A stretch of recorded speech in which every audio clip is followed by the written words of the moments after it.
Good morning, good afternoon, good evening, wherever you are, and welcome. This is FreeThought Hour, following global atheist news, which some of you may have seen in a few moments ago. Now, we have a guest. This is the usual format of the show, and I'm very pleased to have a fantastic guest tonight. She sort of exploded on the scene. She has her own channel, and she's a very eloquent lady who can express herself. I don't know, it's amazing the way she does it. But here she is, Nuriyah Khan. Hi, John. Thank you so much for that lovely introduction. Well, it's entirely deserved. But tell me, how the devil are you?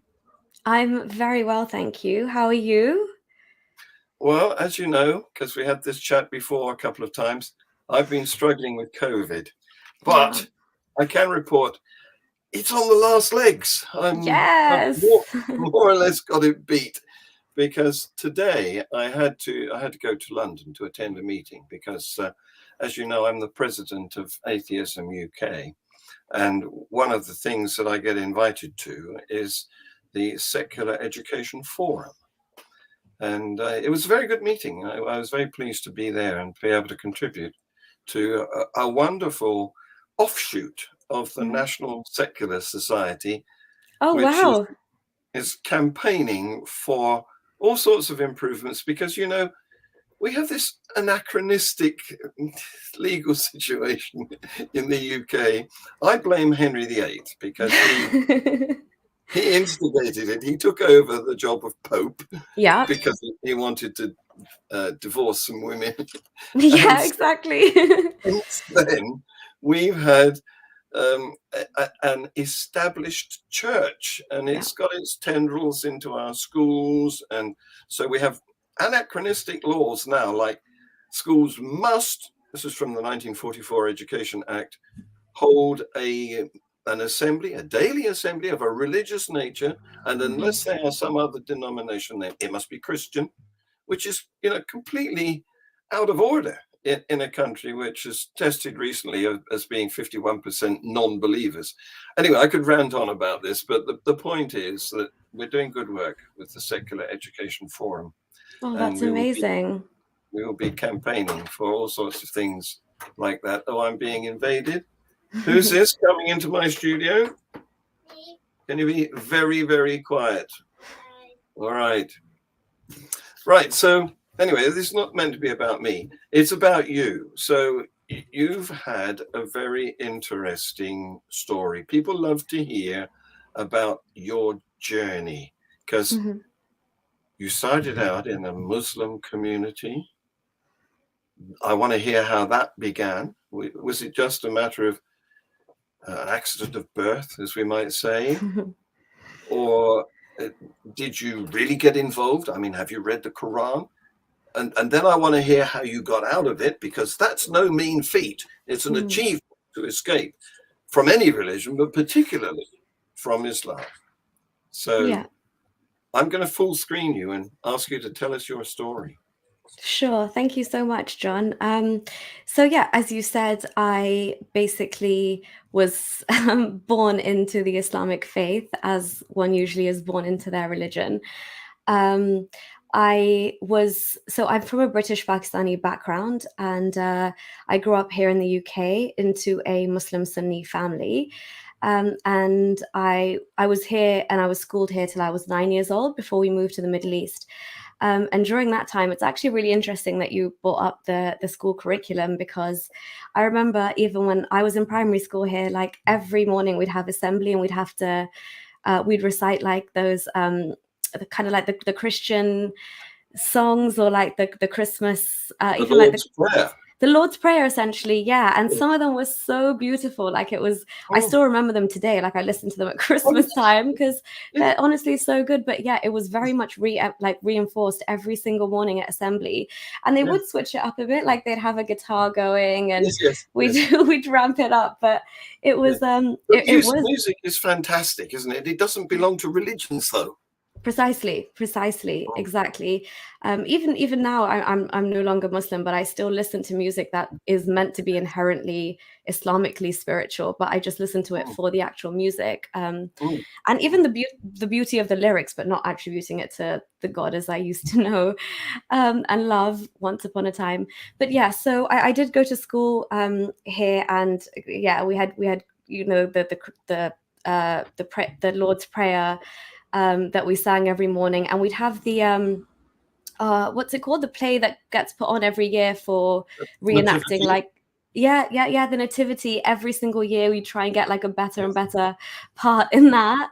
Yes. But the Yeah. I think I was a shepherd. Well, yeah, I think we've all been a shepherd. Yeah. Becoming one of the I wanted to three be a wise camel. men was a big upgrade. Yes. I wanted to be a camel. I fancied the front end of a camel. Yeah, but yeah, exactly. So we had all of this kind of going on in the background. So I was like low key really enjoying all of these elements of going to school in England, and I was very young, so I never thought this was it was wrong for me to engage in as a Oh, Muslim, because I did really enjoy it. But yes. on the flip side, after school, every single day, I'd also be attending the mosque and going to Quran classes, and that's because my family, we lived as an extended family unit, and my grandparents are a lot more conservative. So Every day. every day after school, yeah, I'd come home, I'd have like an hour to watch BBC and like all of the Mm, like Art Attack and all of these shows that I really enjoyed as a child, and yeah. then Good 5 o'clock Peter. would be cut off for mosque. Yes. Wow. Yes. That's some heavyweight indoctrination going on. Yeah, exactly. And obviously, because I am going to this mosque and like reciting the Quran, and you're sitting as a kind of group of girls trying to learn and memorize the Quran, it's all being done in Arabic. But they did actually in Sweet. England provide us with like a little book of translations if you wanted Right. one. And I Mm, was I was like very curious even from back then, and I really wanted to take an interest in what I'm actually saying and mm, learning. So I did carry that around, but I was really young, and it was like a tiny book, and the yeah. English translation of it was very kind of like almost Shakespearean in the language. Yes. Like Yes. a 6, 7 year old like has no understanding of what that means, what parts are allegorical, what's Mm. happening here. So Just learning to that read. yeah, exactly. So I spent most Mm, of my time kind of memorizing the Arabic, and mm, I would take part in these like recital competitions where, because singing and stuff isn't permitted in Islam, but being able to recite the Quran is considered mm, very like it's considered a really good thing, and like a lot of families yes. like to show off about that and have you perform in front of people and things. Yes. So I was really trying to kind of get good at my recitation, and obviously because my grandfather was basically the imam of this local mosque, it really kind of Mm, enhanced our relationship as well, because he saw the interest level that I was taking.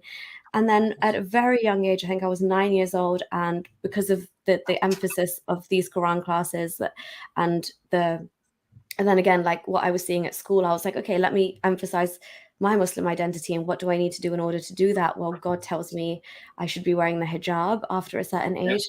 So I Yes. decided to put on the hijab quite early at like Good for nine you. years old. Good.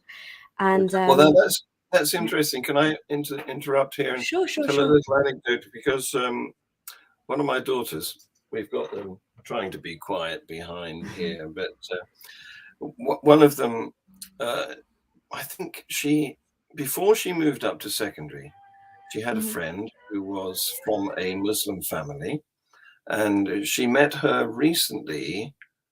They've both gone to different schools, but they bumped into each other, and she's wearing the hijab, and according to my daughter, she wanted to do it.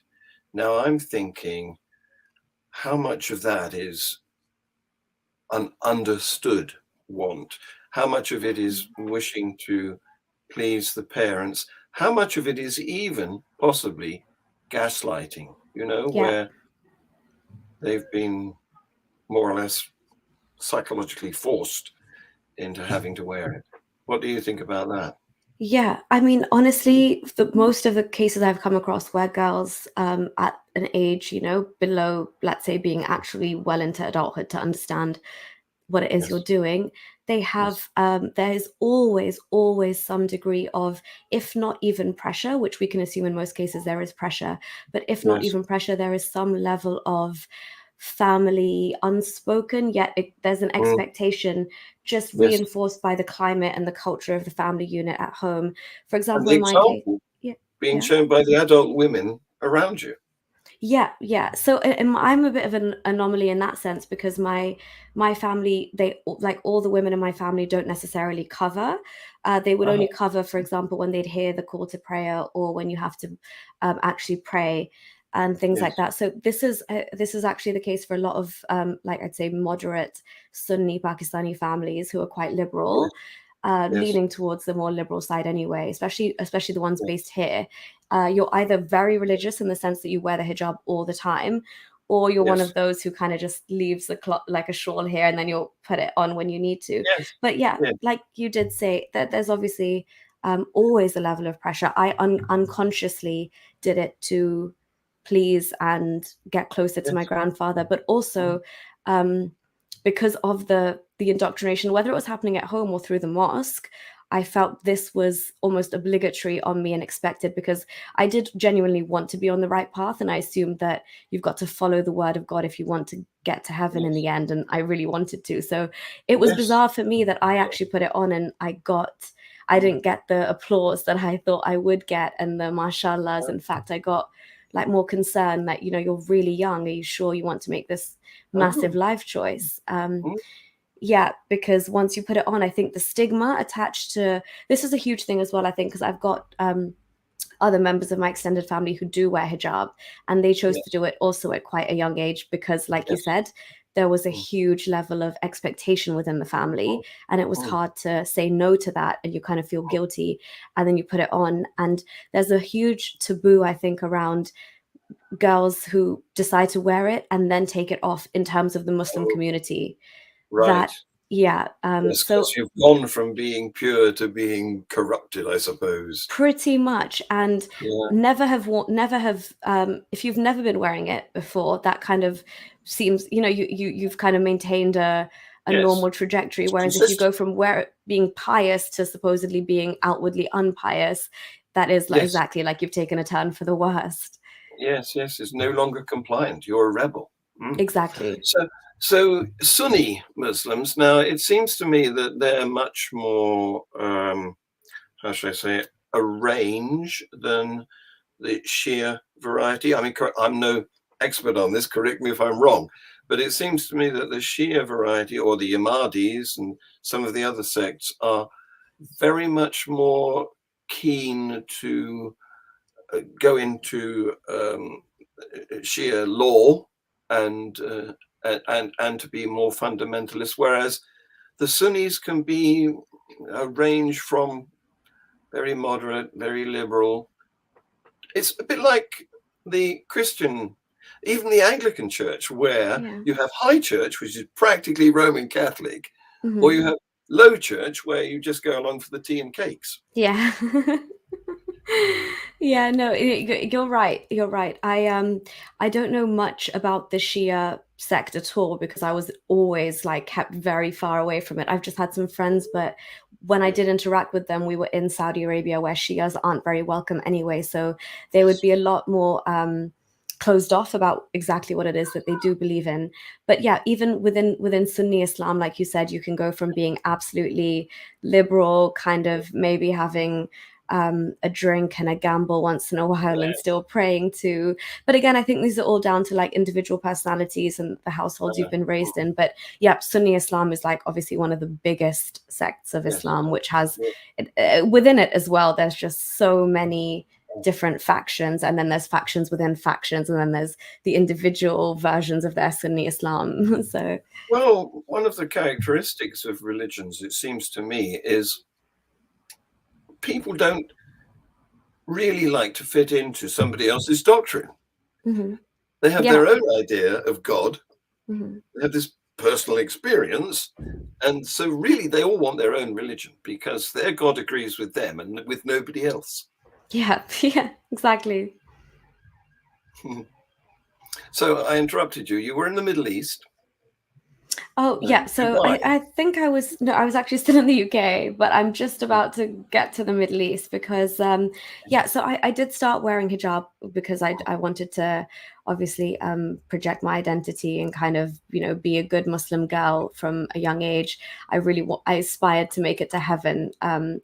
And I was kind of a bit mortified that my family weren't on the same page, and I was kind of weirded out that they weren't covering up or they didn't think it was obligatory when I at least knew that at that point that this is it's called fard or farz in Arabic, or Urdu, but it's obligatory on you. So I was like at that point a tiny kind of level of, I wouldn't call it cognitive dissonance, but I mean, it shook me a little bit from a young age because I had this kind of contradictory atmosphere where I was trying to be on the right path and do what I'm And they supposed, weren't. Yes, and weren't you they worried? weren't. And what, Weren't yeah. And I was like, don't you you not guys going want, to heaven? yeah. Like, how are you okay with just defying God Yes. and being okay with it?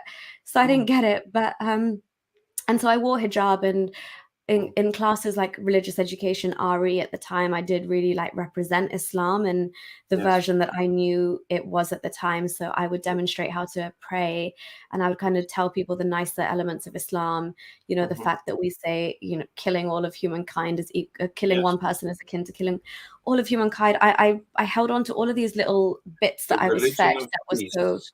yes, exactly. Mm, And I, looking back now, I do see how in the Quran classes they would just feed you these nice rosy bits. We were told yes, how yes, like amazing and loving and caring and yes. forgiving and gentle, Oh, it's, a word was it's used a lot the for the same. prophet. It's the same, isn't it? In any religion, the clergy cherry pick. Yeah. They keep hidden the nasty bits. I mean, they don't, in Christianity, they don't tell you all the stuff about women being stoned to death or forced to sleep with their, I don't know, brothers or whatever, Mhm. because they don't think that's a good advert, I suppose. Yeah, and they're right. Yes, they are. They're not wrong. They're not Yes. wrong, yeah. So yeah, and then eventually, so I was 9 and I was wearing hijab, but then we got the chance to move to Saudi Arabia. Uh-huh. And obviously, we didn't really know about it at the time, but because we knew that we'd be moving and living a very much expat life there, so Yes. you're living in Saudi Arabia, but you're not living exactly as the Saudis would be living. You're kind of given Yes. some, Brit you're cut a bit of enclave. slack. Yes, Yes, yes, yes. exactly.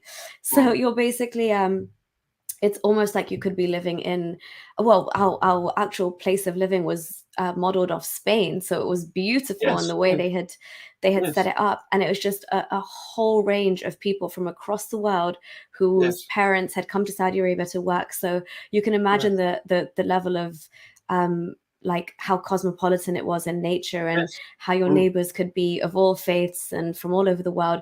So that was a huge like just it took a whole another level of acclimatizing, because you are in Saudi Yes, Arabia, yes, which is an yes. A Islamic shift of country. culture.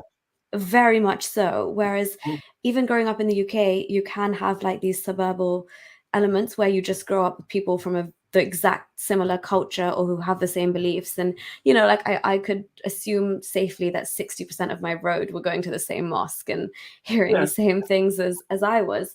But yes, so going to an extremely, extremely international school and living amongst such yes, an international group of people, including like yes, US military personnel, and they were based there. So you can yes. imagine the kind of interactions, Mm. and that kind of made me like open my eyes a bit to just other ideas and the willingness. Possibilities.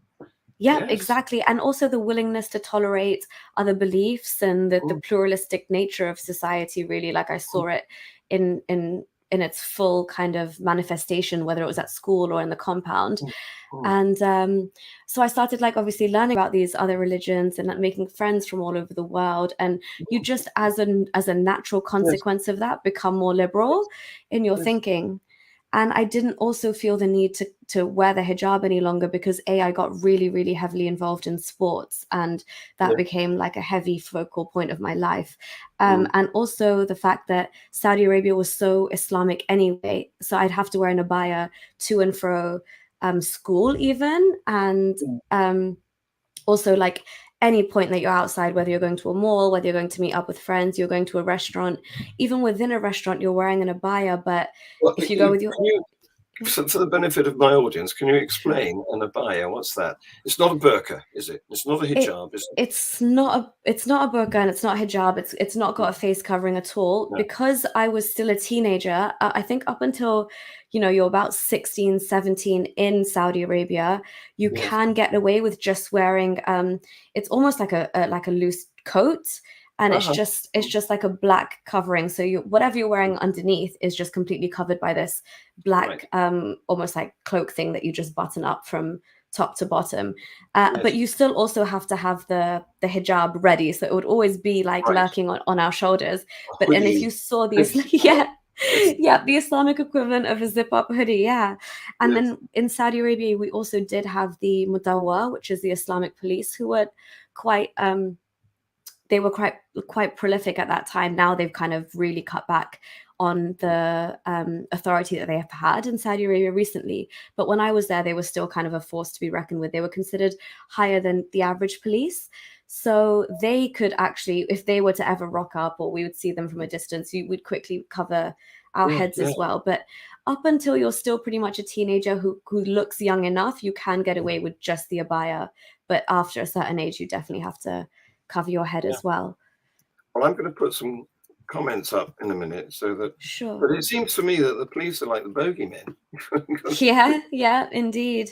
And I You've got mean, to they be would afraid even of. come and like tell Western women to cover up, and sometimes they would actually have the guts and the audacity to say, well, we don't believe in this, so why should we cover our heads? But I mean, the Mm. second or third time that they were told to cover, they would have to. Here's the thing, because when you were growing up, there were other children around. Some of them were men and males, boys. Yeah. Didn't you wonder why they don't have to wear specific types of clothing?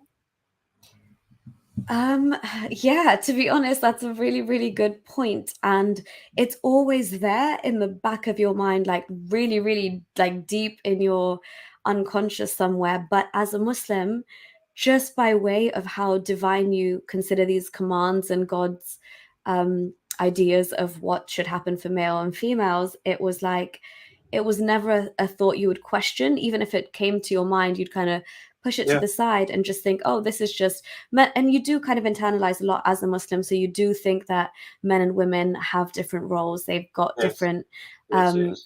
they've got different, like, yeah, roles in society, really, and Yes. also outwardly in Expectations. expectations. That's Exactly. right. Yes, yes. Well, so here's an interesting person, ex-Muslim. This is somebody who left Islam Yeah. and was depressed and Yeah. rejoined Islam, and it saved him Oh, from suicide. So I'm very wow. sorry to hear that you were suicidal, Yeah, XX. and I'm really glad that it saved you from doing anything that you. Yeah, yeah. We don't want people to become suicidal, but Definitely not. And keep Islam if it keeps you here. yeah, that is a worrying thing actually, because there's so much psychological harm caused by Yeah. religions Yeah.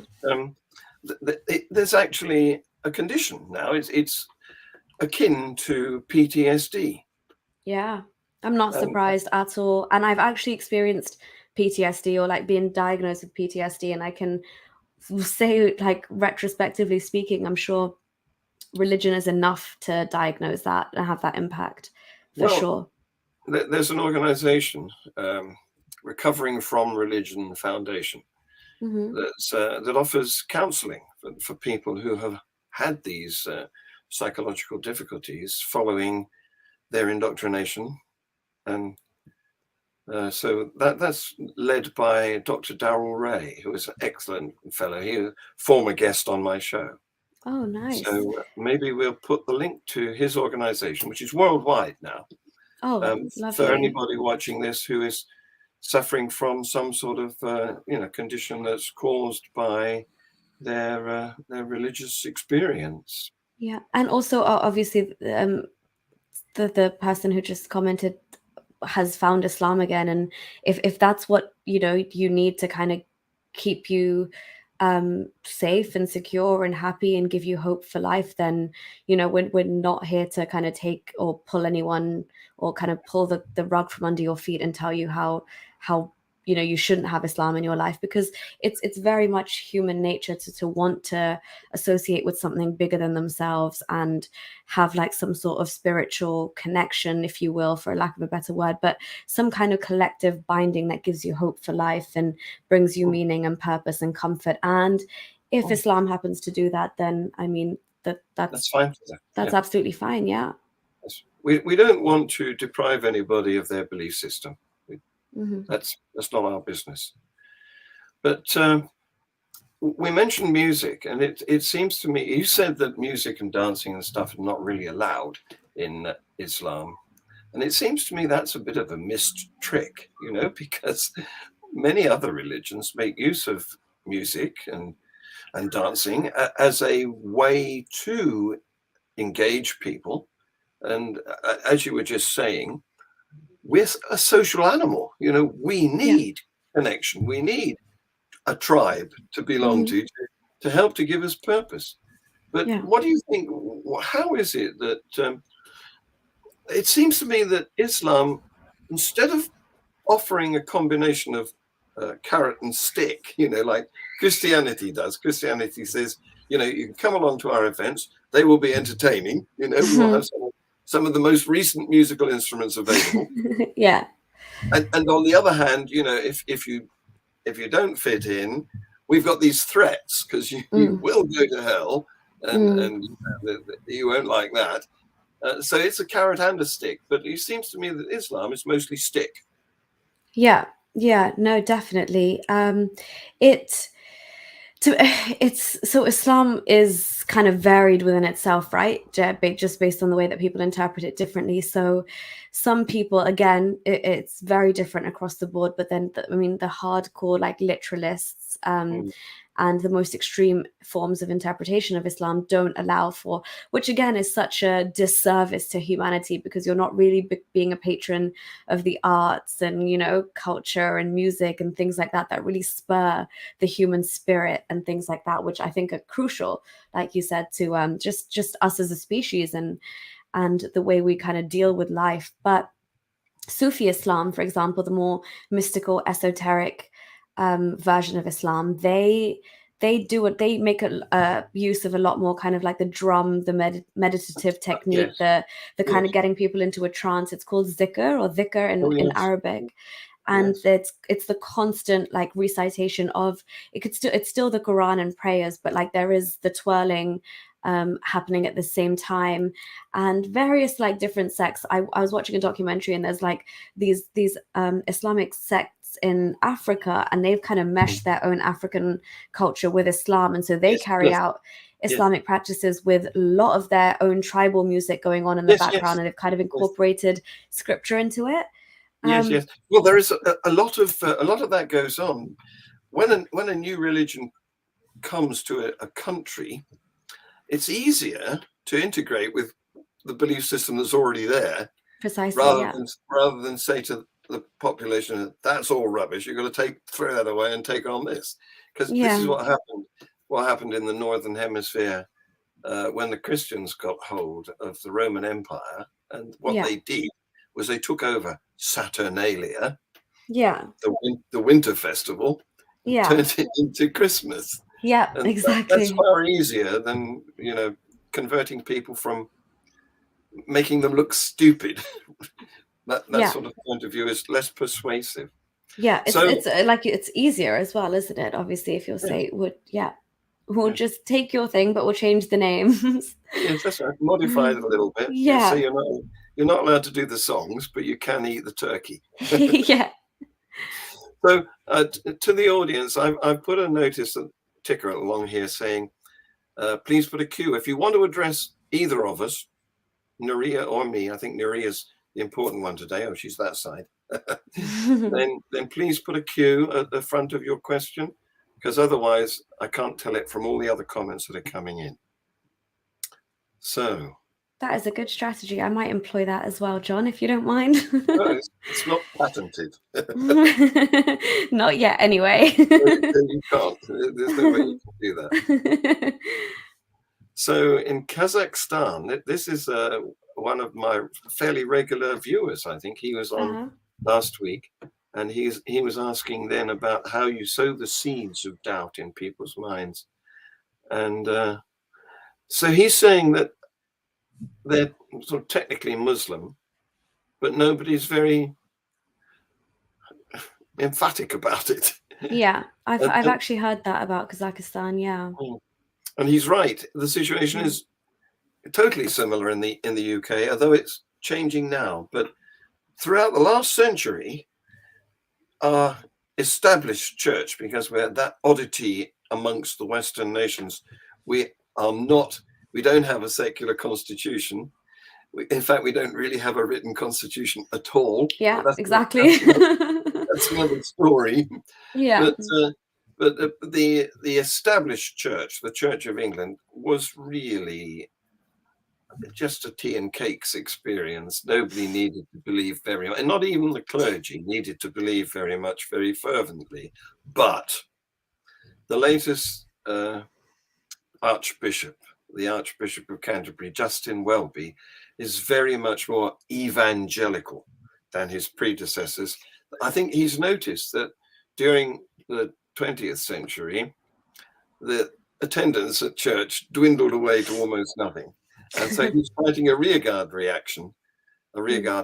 He's trying to build up the congregations now. And so we're facing a much more thrusting local church. Yeah, and I'd say even from the perspective of the Muslim community, they still very much care about their religion for the most part. They're happy to coexist, but they would definitely they are for and pro kind of portraying and sticking to their own values and belief system. Yes. So Bandi Gami, nice name, says, what is the difference between the Pakistani ex-Muslim community, which is what you've just been talking about, really, and the Arab ex-Muslim community in the UK? Do you know anything about that? I'd say that's an interesting question, to be honest, because we haven't really like made this ex-Muslim community within the UK kind of like binary or split it into these categories for the most part. So it is at the moment, because it is, I mean, for all intents and purposes, in terms of like the meetups and things like that, the work that we do, it's just a small niche community of ex-Muslims, whether they're, and I think, quite a lot of them are from South Asia. And then obviously countries like Iran and stuff. I actually haven't met that many Arab ex-Muslims here. But I can say that the ones I have met are obviously, I think just by virtue of their actual background and maybe family back home and having to fly, directly into Arab states, they are slightly more, they would feel they have slightly, I think, more on the line than other ex-Muslims, and they just haven't come out in as large numbers for me to recognize an Arab ex-Muslim community. I know like the odd person here and there of Arabic background that's left Islam, but I don't think I could comment on the communities per se. It's not so much a community, a bound together tribe, no. But to what extent is ex-Muslim people in the UK, do they join an ex-Muslim society? I mean, I know there are one or two ex-Muslim societies, but is this something that people gravitate towards when they leave Islam? So you would think so, right? Because that's what I was absolutely chuffed to bits when I realized there was an actual Council of Ex-Muslims Britain that's here, that's local, that's giving me a safe space and a support system. It's representing us. It's being engaging. It's kind of at the forefront of working with, organizations like NSS, like you said earlier, the National Secular Society, Humanist UK, kind of they're all pooling together. They actually get involved in asylum cases and helping people who have fled for reasons of apostasy and potential blasphemy cases. So I was absolutely chuffed to bits, and I was so kind of eager to go to one of these events myself. But for the longest time, I didn't. I every time it was coming up, I kind of made an excuse up to myself, and I just didn't go, because it is quite daunting to, for the first time, leave your house and potentially. It feels like coming out in a way, you are genuinely coming out as this new person who's shedding a label, and It is exactly coming out. Yes, I can't find it in the time available. Can you shut my door, please? Never have children. Noted, John. I've got four. You told me just in time. I don't take bless. I don't They take my. seem lovely. They are lovely. That's because they want to hang out with their dad now. It's Yes, a Saturday evening. This is true. Yes, especially as I've been away all day, so they've missed me. But Exactly. what was I saying? Completely forgotten what I said. Oh yes, somewhere, I can't find it in time for the show, but I've got a lovely clip of the key person at the Council of Ex-Muslims. What's her name? Mariam Namazi? That one, Mariam. I've got a lovely clip of her dancing. Oh, lovely. Yeah, because of course that's naughty. That's naughty, exactly. Yes, what so isn't naughty? Yes, so she was proudly dancing on YouTube to show how she wanted to flout the rules. Nice. Mariam is always kind of like just at the helm of representing us and pushing the boundaries, and she's doing all the right things. Yeah, really, really, really actually grateful to have her and such a strong community like within Britain, to be honest. Yes, I'm sorry that I couldn't remember your name, Mariam. It's just that I'm so old. My memory's in here now. If it's any consolation, I'm really bad at remembering names and faces as well, John, so it's not even an age thing. Sometimes I remember the initial letter, but not the rest of. How odd is that? At least you remember that. Sometimes it's just gone.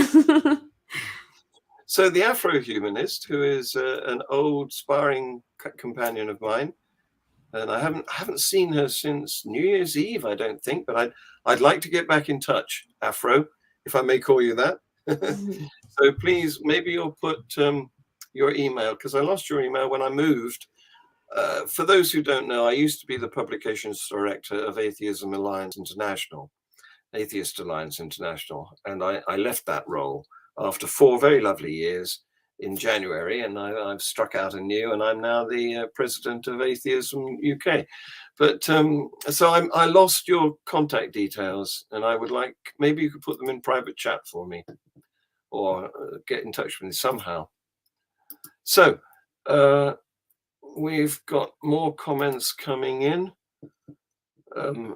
Afghanistan women, will women have a voice?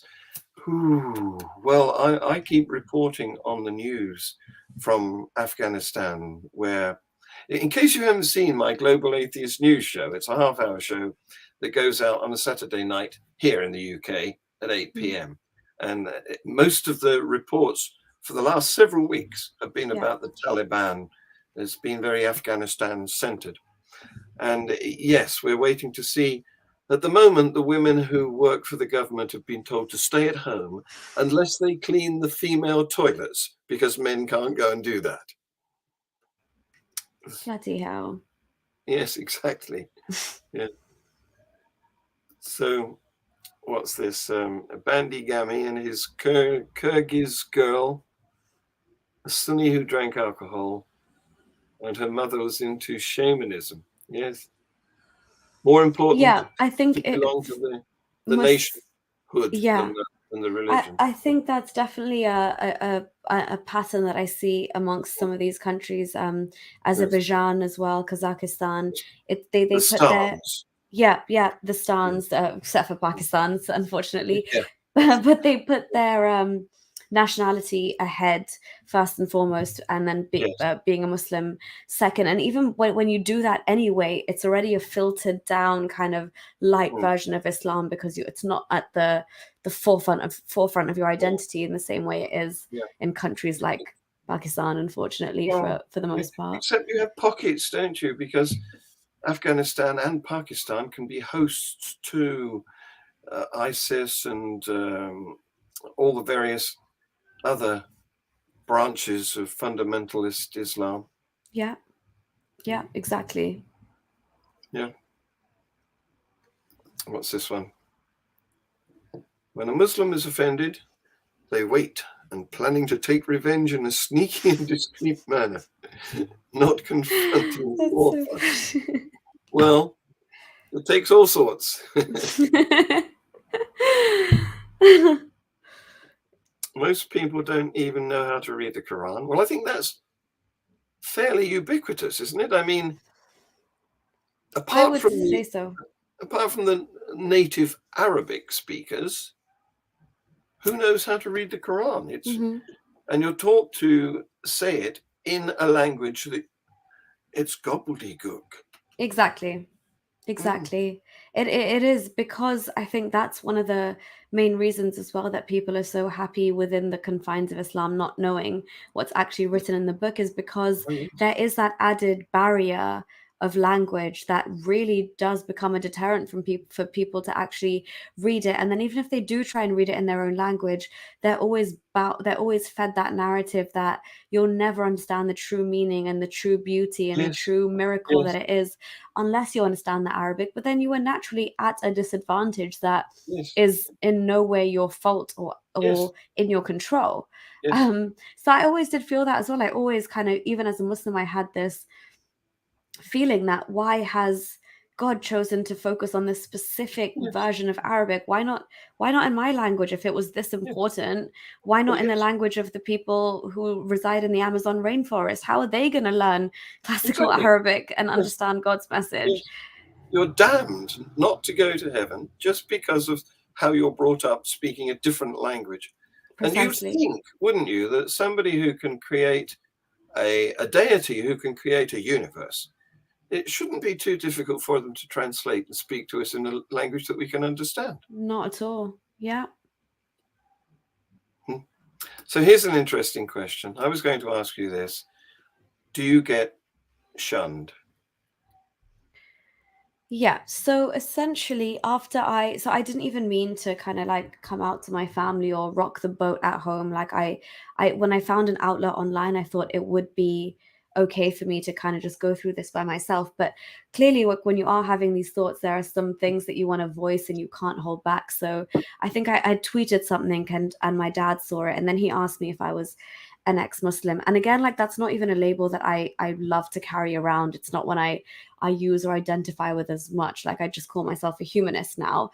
But for the purposes of normalizing dissent, like I was like, yeah, sure, I am, because it's normal now. There are people who leave Islam and we are ex-Muslims. We don't want to associate with it anymore. And it's a very real phenomenon. So I did use that label. And yeah, it was initially a big shock. And before I could even say the things I was saying, I have kind of cut off a lot of my family who I know are going to have a problem with it. So I make sure that they can't find me or follow me on social media, because quite a lot of them are very much still heavily into the religion, even the ones in my generation. So within my family as well, there's a huge mix of people being very conservative and into Islam, kind of dominating their daily lives, to those who are kind of in between and those who are a lot more liberal. So I had to make sure that I wouldn't get kind of, fall onto their radar to begin with. But yeah, even with my parents initially, because I would outright just not want to participate in things like the Eid, the sacrifice we make for Eid. So you normally do it like per family, per person. And that it's called in Urdu, it's called Qurbani in English. So you do it like according to how many members of the family you have. And when I did say that I like, please don't count me for the purposes of this, I don't want to be included. Things like that do kind of just make, these little tensions, kind of spruce up in the house. Otherwise, I would say, because I feel like this is genuinely my truth and these are things that I feel like I need to talk about, they are extremely progressive and educated. So they kind of explore different ideas themselves. And that's why they pushed me to kind of just follow my own line of inquiry, follow that. And so my immediate family, I'd say, are very, very supportive, which I know is not what happens in most cases, which just propels me to speak even more, because who the hell has this amount of privilege to come from a position like this to, raise their voice? It's very good. I'm so pleased that they're tolerant towards you, because it can be a lot worse than that. And it annoys me that we're expected to respect their sensitivities, and we have to sort of tiptoe around trying not to offend these snowflakes who are the ones that are wrong. Yeah, exactly. I mean, this is probably why you call yourself a humanist rather than an atheist. Yeah. Because the word atheist has had a lot of bad press. Yeah, And it has indeed. although it's what we are born True. in, you know, a newborn baby can't speak. They have no language. So they can't choose a doctrine to follow, an ideology. They can't say, hello, I've just been born, I'm a Christian or anything. It's a ridiculous idea. You have to be taught a religion, and you're taught by your surroundings, by your circumstances, by the culture that you happen to have arrived in. But then, it seems to me, because they don't really have any strong substantiation, you're forbidden to criticize it. You're forbidden to leave, because that would undermine their contention that they've got a good belief system. Yeah, exactly.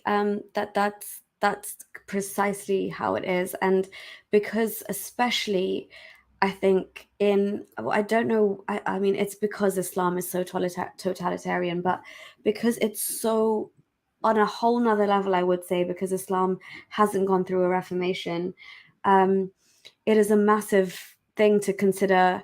Because in Islam, the biggest thing you can do, the biggest let's say crime against God, if you will, is shirk, which is associating another with God. But for me, I think as a previous Muslim, what is tantamount to that is saying there's absolutely no God whatsoever. Like, that also hits really, really below the belt. And I was actually afraid to make that point to my own family and say that this is my stance. So maybe it's just maybe it's just to kind of keep away from the polarization, and like you said, the bad rep that atheism has got, and this kind of cult association that atheism can sometimes be lumped in with, which I think is absolutely ridiculous. But that's what happens, and that's what new age atheism also gets lumped in to be some like with cult-esque features, which it really isn't. But again, I feel like because this is only part and parcel of my journey, so I once had faith in God and I no longer have faith in God, I don't think there's enough evidence. And if there ever is to the contrary, if there's enough evidence in favor of God, sure, like I will believe it. But until then, I won't. But for me, what's more important than whether somebody has a belief or not in God is the general worldview that you espouse. And for that, I think humanism is more kind of focused on the human experience, while still pushing for rationale and scientific inquiry to be at the forefront as pillars of being a humanist. But again, it's saying that we don't need or believe in a God to be moral or to live good lives, but it's down to us, essentially. And I think that that's a more real way to approach it, just in my case. And also, like you said, sensitivity wise, I think maybe somebody would hear me out if I tell them I'm a humanist, as opposed to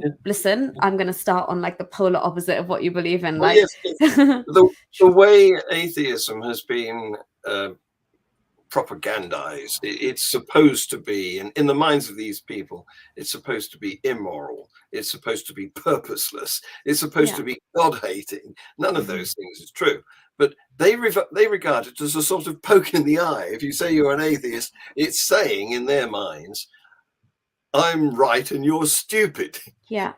But that's not the case. The word atheist really just means that I'm not convinced by your claims, whatever particular claims they have. Also, like even just that term, for some reason puts them on the defensive. So it really, really puts them on the kind of back foot, and then they're just there to defend their religion no matter what. So I don't think that if I was to, for example, constantly bang on about the fact that I'm atheist around Muslims, it would have any productive impact to the point where they're actually willing to hear me out. If I say I'm a humanist and what I'm saying to you is that human values are the most important thing to me, it's a bit more easier to hear me out than me saying, listen, your Allah that you think exists, mate, he's completely imaginary. Like, that's not really going to go down as well. No, it's not going to open doors, is it? No. Mm. So what else do we have coming in here? Critical social justice is a dogma. Atheist movements are suffering because of these ideologies. Well, there's so much going on. The internet has opened a can of worms, hasn't it? And we've had the woke movements, we've had cancel culture, we've had, as this person here, Shinobi, ex-Muslim, thank you for watching. He says Richard Dawkins was Humanist of the Year and his award was revoked, which is why? Well, because he said something that the American Humanist Association disagreed with, and it's ridiculous. Right. It was an undeserved revocation. These awards shouldn't be revocable, in my view. Touche, exactly. Mm. You've earned them, so you should be allowed to keep them. Yeah, it's almost feeding into that cancel culture now. Yes. Well, I've got some questions for you here because I know you like cricket. Yeah. So when it comes to England versus Pakistan, who do you support? Oh, this is straight to business. Oh my gosh, this is the litmus test, isn't it? I think again, I will put this down to it's all I knew since I was a child is that even as we're sitting in England, if it's England, Pakistan, you've got to support Pakistan. And it's just the way that I've seen my family react to it, and therefore I've done the same. And but then it's so weird because England versus anyone, I am like all England all the way. I just, for some reason, I have a soft spot for the West Indies. I feel like that team has a lot of swag. So even if they beat Pakistan, I'm like, you know what? That's fine. If they beat England, it's fine. Well, they're not the team they used to be. The West Indies were fan-bloody-tastic. But they were. Not anymore. But I take my daughters to cricket matches, and the one we went to recently was a women's match. And it was England versus India. And we sat, because of course, it's not like football where you have to be corralled into areas of supporter of this team, separate from supporter of that team. In cricket, you all sit mixed up. And so we were sat with a load of Indians, and it was fantastic the way they were cheering on. They had these huge flags to wave, and the English supporters were going, oh, well done. Believe me, the Indian crowds are usually so much more fun as well, because I actually went to the England-India series as well, but I sat in a crowd with a load of Indians, and they were having the time of their lives. And you just, I'm Pakistani, and I was still enjoying their reaction to what was happening, as opposed to like usually when you do go to Lords, especially. I mean, this has its own charm when you sit with English fans at Lords and there's a really, really intense test match going on, and you know the culture is it's kind of silent. You concentrate, you clap for good shots. That's also like nice in a way, but when it does come down to like one days, T20s, and I feel like even women's cricket, it's a lot more fun to kind of be in the thick of it. Well, where we went, they had loud music for wickets and flames for the sixes. It was fantastic. Such a fun atmosphere. Yeah, even when I lived in Dubai, the Pakistan cricket team had to use Dubai as their host, like almost like their home venue for a number of years because the situation just wasn't safe for cricket back home. And the atmosphere was absolutely insane. Like the music would blast for every boundary, every six. The cheerleaders would come on, and it's like the sound system, which felt like, you know, you could be at a music festival or something. Yes, it's a really, really good vibe. Yeah. Yes, indeed. So it's a shame about Imran Khan, isn't it? Because he was a fantastic cricketer, and now he seems to be turning into a populist leader. Yeah, precisely. I mean, it's a really, really sad state of affairs because I had faith in him as well from the beginning. I think he definitely had high hopes, thinking that he maybe he is the one now. He preaches for, you know, non-corruption and kind of cleaning up the entire government and all of that. And I think even the elder generation had a lot of faith in him because of the fact that he was a cricketer, he was well traveled, he had got an Oxford education, Yes, yes. all of these factors, and like his general charm and his charisma, his looks for a lot of women, but all of these things kind of just fed into the support that he had. But lo and behold, when, as usual, when people are in power, and you kind of see the U-turns they're making, and you see some of the statements that they're making, which are completely hypocritical in nature, you kind of start to, obviously, you can only lie to yourself for so long. I know there's people who really, really had hope in him, and they've seen him make a couple of quite big blunders recently, and they still hold on to the fact that he's controlled by somebody else, which is very much plausible in the case of Pakistan. But it's sad that we thought this would be a momentous change for the country, and particularly amongst young people, and now we're kind of almost, for it seems, going backwards in many ways. Yeah, there was great promise, and now there's great disappointment. Precisely. Yeah. So, have you been attacked online by the Hindutva? I haven't actually. I think it's very, very early days for me. Yes, and it is. And to be honest, because I think my platform is a lot more dedicated to women and women-centric, and I talk about things that I know personally. Like when I talk, I'll just talk about things that I know or have had experience with. So in terms of Hinduism, all I can give is my opinion about why I lump it in with other religions that are not to the benefit of humankind, and always to the detriment of women's liberties and women's position in society.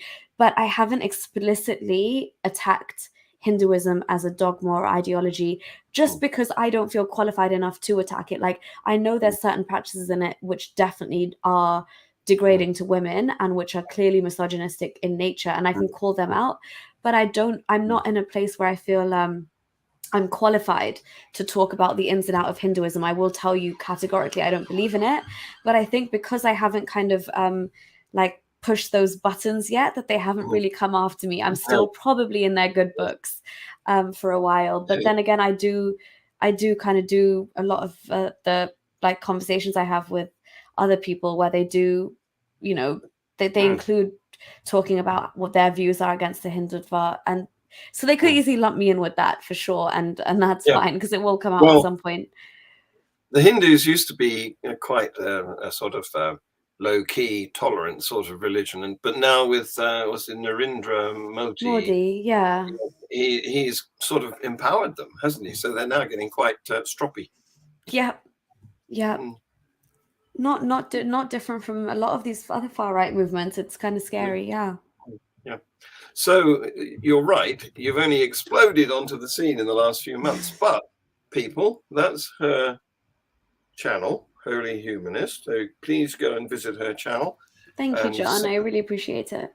Sign up and set the notifications and do all that sort of thing that I'd like you to do to my channel too.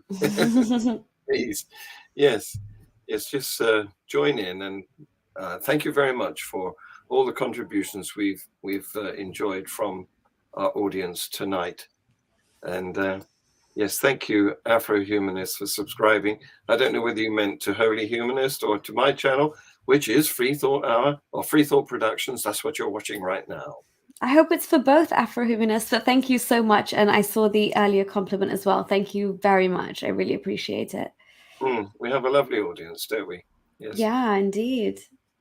So I'm going to keep it a secret as to who I have as my guest next week. I've got a number of possibilities, but I haven't managed to hook anyone yet, although I have for the following Saturday. What's that going to be? October the 9th or something. I'm losing track of the days here. Anyway, thank you very much, Nuriyah. You have been every bit as wonderful as I expected you to be. No problem. Thank you so much, John, for having me on your channel. I really do appreciate it. And for your lovely audience. I'm just kind of seeing the comments. And Afro-Humanist did say it was for both channels. So double whammy. Great. Thank you, Afro. So And thank you everyone for watching, and all the future viewers too, because this will become a podcast shortly after I stop the broadcast. And that's what I'm going to do any minute now, just lining up Nuriyah's outro, because I've made her. You remember when you were at the cinema and at the end of the movie, the names went up. Cast. I've done that for you. Oh, cheers, John. Thank you so much. And thank you again for having me. And thank you to everybody for listening. And when we stop, you and I will still be connected, but not live. So sure. we can have a little chat if you've got time to do that. Sure. So here we go with the outro for Nuriyah.